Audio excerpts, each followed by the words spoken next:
નમસ્કાર મિત્રો, આજે પહેલા જ તમને એક વિનંતી કરી દઉં. આ આંકડા સાથેની માહિતીવાળા વિડીયો જ મોટે ભાગે હું બનાવું છું. તમે જેટલી વધારે કોમેન્ટ કરશો, ફોરવર્ડ કરશો, શેર કરશો, લાઈક કરશો, તો વધારે મિત્રો સુધી સાચી માહિતી પહોંચાડવામાં તમારી એ સક્રિય મદદ થશે અને તમારી સૌની મદદની મારે જરૂર છે. હવે આજે કપાસના મુદ્દા ઉપર છે. ટ્રેડ ડીલ થયું એની અનેક પાકો ઉપર, અનેક પાક વાવતા ખેડૂતો ઉપર જુદી જુદી અસરો પડવાની છે. આખા દેશ ઉપર પડવાની છે, પરંતુ વ્યક્તિગત અસરો જુદી પડવાની છે. ગુજરાતમાં સૌથી વધારે ખેતી કપાસની થાય છે, એટલે મારી ચિંતા એ છે કે અમેરિકા સાથે જે ટ્રેડ ડીલ થયું તો ગુજરાતમાં કપાસની ખેતી કરતા ખેડૂતો પર કેવી અસર પડશે. સ્વાભાવિક તમને ને મને બધાને જ આ ચિંતા થાય અને થવી જ જોઈએ એક ગુજરાતી ખેડૂત તરીકે. જ્યોતિષ તો છીએ નહીં, એટલે ભવિષ્ય તો દેખાતું નથી, પરંતુ ભૂતકાળના આંકડા જે છે એને આધારે આગળ શું થશે એનો એક અંદાજ લગાવી શકાય. અને વાત આજે એ છે, ગુજરાતમાં કપાસનો વાવેતર વિસ્તાર 2022-23 માં 25.49 લાખ હેક્ટર હતો. 2023-24 માં 26.82 લાખ હેક્ટર હતો અને 2024-25 માં એમાં થોડો ઘટાડો થયો અને 23.71 લાખ હેક્ટર હતો. ભારત કપાસમાં એની વપરાશ કરતા ઉત્પાદન વધારે કરે છે, એટલે નિકાસ કરે છે. ભારતમાંથી કપાસની આયાત કરનારા 3 મુખ્ય દેશો, તો એમાં પહેલે નંબરે બાંગ્લાદેશ છે, બીજે નંબરે ચીન છે અને ત્રીજે નંબરે વિયેતનામ છે. મેં છેલ્લા 3 વર્ષના આંકડા જોયા છે. હવે જે આપણો સૌથી મોટો કપાસનો આયાતકાર દેશ છે એ બાંગ્લાદેશે 2024 માં 2.70 બિલિયન અમેરિકન ડોલરની આયાત ભારતમાંથી કરી હતી. 2023 માં એ 1.92 બિલિયન અમેરિકન ડોલર હતી. 2023 માં પણ 1.92 બિલિયન અમેરિકન ડોલર હતી. 2022-23 માં ભારતે કપાસની કરેલી કુલ નિકાસના 74% કપાસ માત્ર બાંગ્લાદેશમાં જ ગયો હતો. 23-24 માં એ 35% હતો. આ 3 વર્ષના આંકડા પરથી એક વસ્તુ સમજાય કે જેમ જેમ પડોશી સાથે સંબંધો બગડે છે એમ નિકાસ ઘટે છે. એની અસર સીધી તમારી ને મારી આવક ઉપર પડે છે.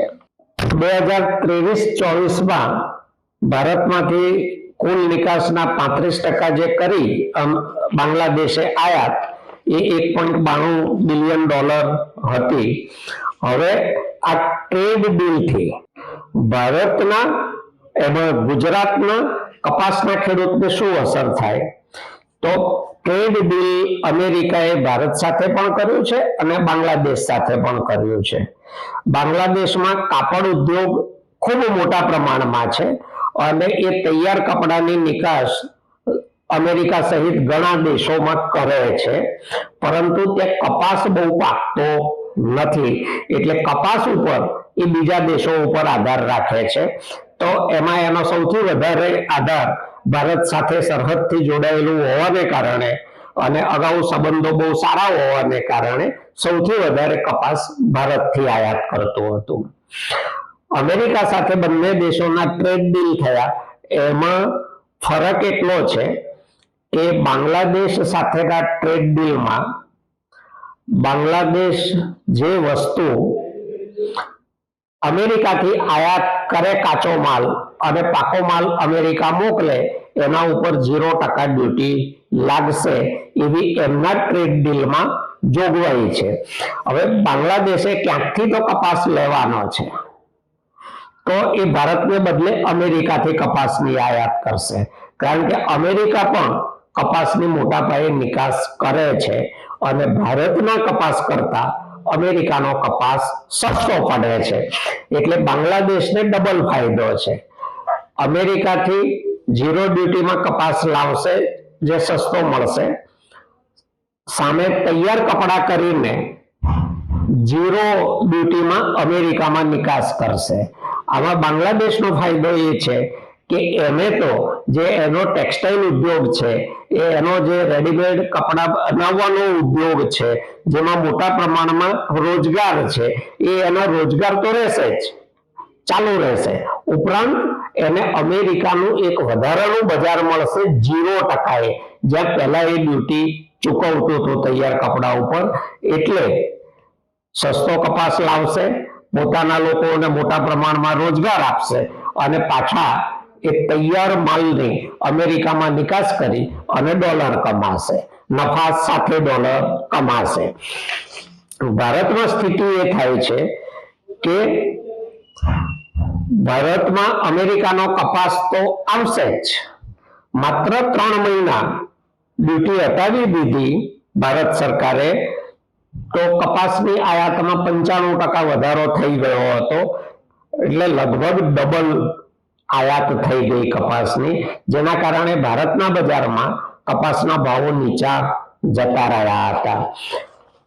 ભારત અને અમેરિકાના કપાસમાં પાછો ભાવમાં સારો એવો ફરક છે.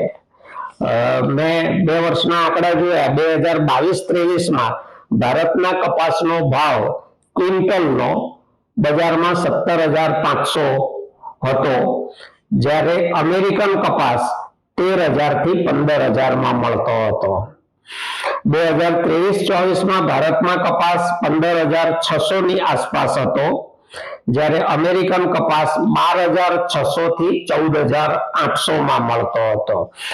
હવે અમેરિકાનો કપાસ ભારત કરતા સસ્તો છે એટલે પણ બાંગ્લાદેશને ફાયદો છે. પાછું ઝીરો ડ્યુટીમાં નિકાસ કરવા અમેરિકામાં મળશે એટલે પણ ફાયદો છે. તો ભારતનો આટલો મોટો કપાસ ખરીદનાર દેશ જો ભારતમાંથી કપાસની આયાત બંધ કરીને અમેરિકાથી ચાલુ કરે, એ ઉપરાંત અમેરિકાનો કપાસ ભારતમાં ઠલવાય, તો ભારતમાં અને એમાં ગુજરાતમાં કપાસની ખેતી કરતા ખેડૂતની હાલત કેવી થાય? એનો કપાસ કોણ ખરીદે અને શા માટે ખરીદે? જો ટેક્સટાઇલ ઇન્ડસ્ટ્રીઝ વાળાઓને અમેરિકાનો કપાસ સસ્તો મળતો હશે તો એ અહીંનો સ્થાનિક કપાસ ખરીદશે નહીં. એમનામાં એટલી દેશભક્તિ બધામાં એક સાથે નથી આવી જવાની કે નહીં અમે તો ભારતનો જ કપાસ ખરીદીશું ભલે મોંઘો હોય. કારણ કે એ જો મોંઘો કપાસ ખરીદશે તો એમની નિકાસ મોંઘી થશે, એના ઉપર પાછી અમેરિકાની ડ્યુટી લાગશે, આયાત ડ્યુટી, એટલે ઓર મોંઘો માલ થઈ જાય તો અમેરિકાના બજારમાં એ માલ કોણ ખરીદે? એટલે આ ટ્રેડ ડીલ છે ને, એને બીજી કોઈ બાકીની ચર્ચાઓ ના કરીએ તો પણ ગુજરાતના કપાસ પકવતા ખેડૂતને એના બરડામાં લઈ લીધો છે. આગામી 2-3 વર્ષમાં જ કપાસની ખેતી સાવ બંધ થઈ જાય તો આશ્ચર્ય ના પામશો, કારણ કે ભાવો ભયંકર રીતે ગબડી જશે એવી મને દહેશત છે. હું કોઈ જ્યોતિષ નથી, કોઈ આગાહી નથી કરતો, પરંતુ આંકડાઓને આધારે જે ચિત્ર દેખાય છે એ ચિત્ર એવું છે કે ગુજરાતના બજારમાં કપાસના ભાવો સારા મળે એવી સંભાવના બહુ જ ઓછી છે. તો ભારત સરકારે આવા ટ્રેડ ડીલમાં સહી કેમ કરવા તૈયાર થયું હશે? આવો કરાર કોઈ સરકાર શા માટે કરે કે જેમાં પોતાના દેશના ખેડૂતોનું, ટેક્સટાઇલ ઉદ્યોગ વાળાઓનું, બધી જ જનતાનું નુકસાન હોય? એવો કરાર કોઈ પણ સરકાર શેને માટે કરે? આવા કરારો પહેલા ત્યારે જ થતા જ્યારે રાજા યુદ્ધમાં હારી જાય ત્યારે જીતેલા રાજાની બધી શરતો એને માનવી પડે, કારણ કે એની પાસે બીજો કોઈ વિકલ્પ ના હોય. હારી ગયા છીએ, શરણાગતિ સ્વીકારી લીધી છે, તો હવે જીતેલા રાજા જે કે એ પ્રમાણે કરવું પડે.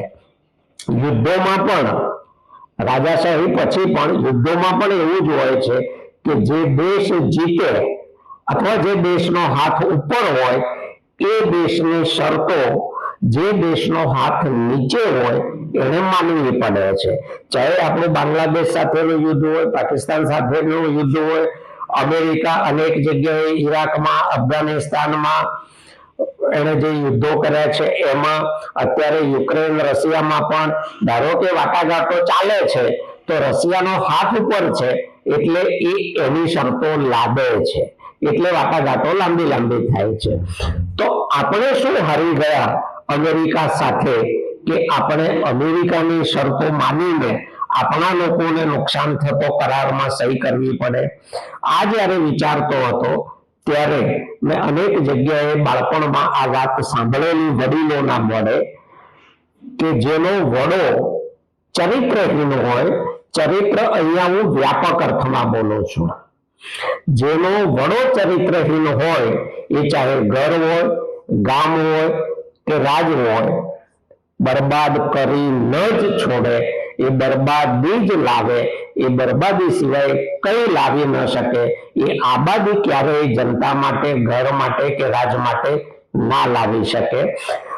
અને ટ્રેડ ડીલ સાથે સંબંધ હોય કે નહીં મને ખબર નથી, પરંતુ જે રીતની શરતો ભારત સરકાર કરવા જઈ રહ્યું છે, જે કરાર કરવા જઈ રહ્યું છે, એમાં મને ગુજરાતમાં કપાસની ખેતી અને કપાસ પકવતો ખેડૂત જોખમમાં લાગે છે. આ વાત ગુજરાતના ખેડૂતો સુધી પહોંચાડવામાં તમે મદદ કરો. હું વ્યક્તિગત પહોંચી શકવાનો નથી. જેને સાચી લાગે, સારી લાગે, બીજાને જણાવવા જેવી લાગે એ મિત્રો વિડીયોને બીજા ખેડૂતો સુધી પહોંચાડે. ખૂબ ખૂબ આભાર. લાઈક અને કોમેન્ટ જરૂર કરજો.